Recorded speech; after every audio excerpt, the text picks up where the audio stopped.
kabayan. Oh, nahiwi na. Pamilo na da yan. Tutupi na.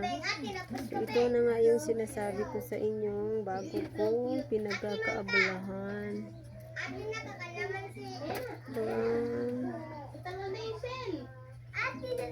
Bago kong project. So, ito na nga, may nabenta na akong isa. Binili ng aking sister-in-law. Ayan.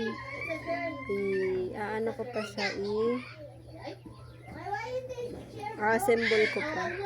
Ito yung natapos ko na siyang tahiin. Naporma ko na siyang bow. Hair bow. Dalawa. Yung isa ay nabuo ko na. Ayun, binili ng aking sister-in-law. Meron na ako dito na clips, tsaka mga stone na gagamitin. Bali 50 pesos yung benta ko. Kahit konting tubo ba mga kabayan.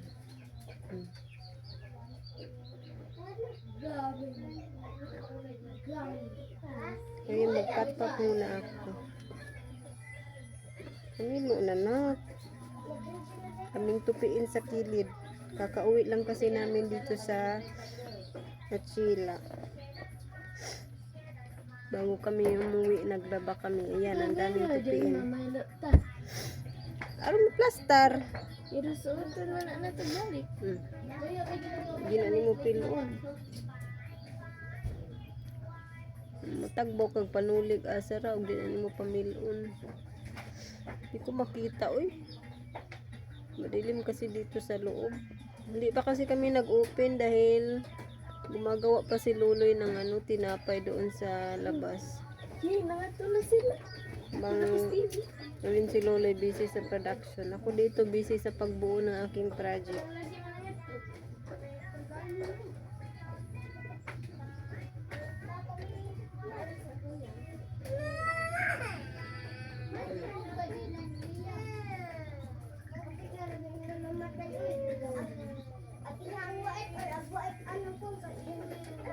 Tagal ko na talagang minamanifest mga kabayan. Pinagpipray na magkaroon ako ng anong tawag dyan? Kanang sewing machine. So, sobrang gusto ko talaga magkaroon ng sewing machine. Binili ko yung may relatives kasi sila. Yashel noon. Nagbibenta siya ng dati din siyang nagtatahi. At tumigil na siya ba dahil may siya electric machine tapos may automatic yung manual ayaw na pala niyang gumana pero binili ko pa rin baka sakali ay pa-repair ko pa pero so wala talaga akong makita na nagre-repair, bininta ko na lang sa junk shop kaya ayun nasa junk shop na yung sewing machine. Sayang naman yun. Mahal sana yun. Kaya lang hindi na talaga siya gumagana. Nahirapan ako maghanap ng magre-repair doon. Kaya ngayon still pa rin. Still manifesting na magkaroon tayo ng sariling sewing machine. Tadang mga kabayan. Natapos ko na siyang buuhin. Gawin siyang bow. At mamaya ay lalagyan ko naman siya ng clip tsaka yung rhinestone. So ayan, almost done na tayo sa pagbuo ng hair bow. First batch ng aking hair bow mga kabayan. Hoping ay may benta ko siya. Maroon yung unang pinili kong kulay dahil malapit na yung aming church anniversary and then maroon yung aming motif. So, baka sakaling magustuhan ng aking mga sisters in Christ. Kaya, matchy-matchy sa dress na susuotin ba.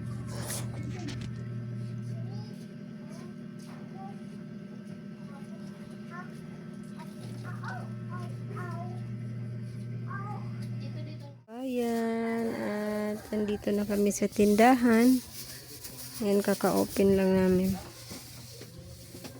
Di-display muna namin yung mga tinapay.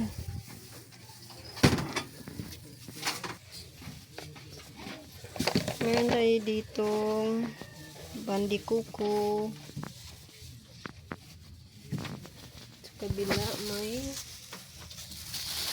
sanang ensaymada.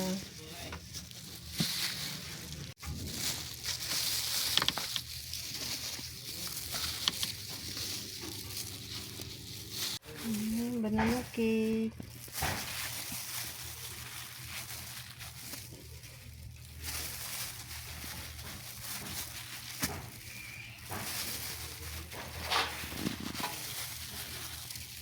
Ito na po na ganda-ganda kay basa kadyo ti ugma. Yung mga para deliver. Uban ka niya. Ano lang. Nasutan. Ang sa mo kay mo ka nito. Yan. Oh, man. Kasi pwede rin unod.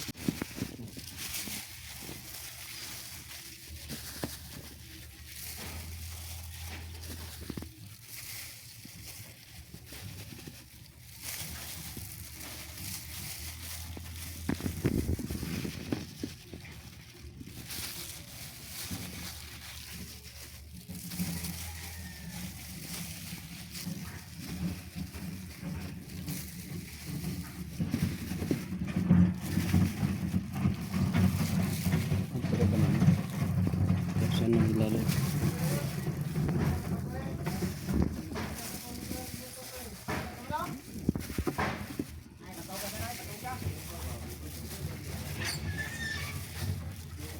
Lumay.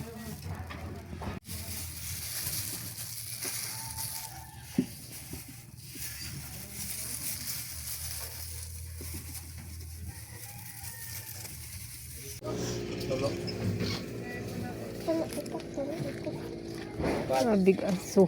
Oh, abog.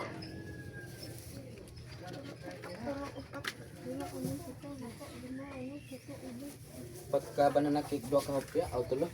Di, unom. Ulong ka. 50, balik 50 may 10, 20, 30, 40, 50. Magbuot man ka sa istorya. May Kaya, istorya. siya, Upat ka upat. ba na cake? Upat lagi niya. Unom ka, hopya.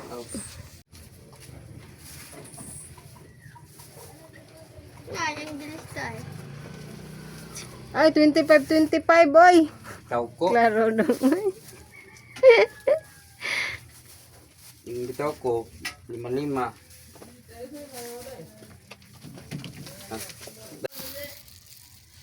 Hindi ka gabi. Hoy. Sili yan, tara dito. Tara pag bata dito, may mata. Kaya yung tanong bataw, kung ipahugas ang ginamitan. Ikaw pa niya na may palaman o may palaman. May palaman di. Ay, pandikuko. Uram na yun ay palaman.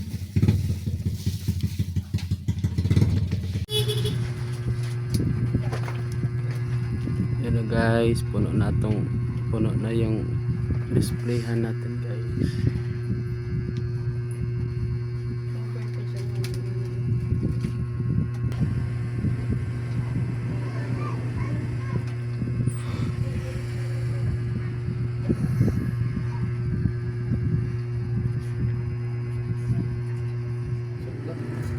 Finally, mga kabayan, nabuo ko na rin yung aking first batch ng handmade hair bows.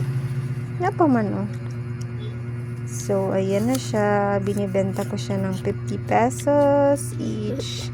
Inaantay ko na lang yung kanyang packaging para maipack ko ba siya. Para magbuka talaga siyang maganda. Pag mas maganda kasi talaga pag naka-packaging.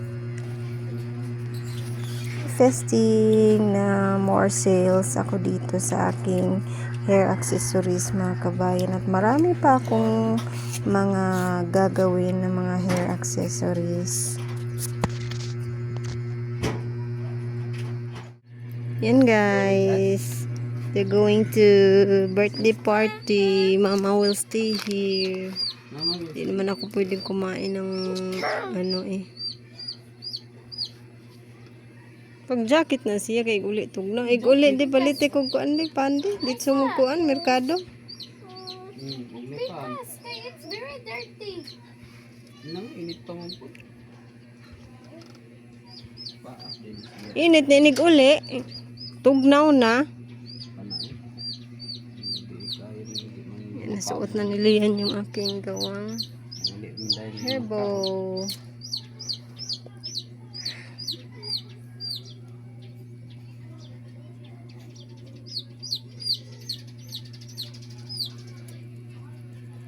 Ayan mga kabayan, may another nagawa din akong hair clip. So, this one yung ginawa ko kanina. Lima. Ay, palabig. Kuan, basta katunga sa imong kuan. Katunga. Half, half. Palabig duol. So, ito na nga. Ito nga pala yung benta ko kanina. Ayan.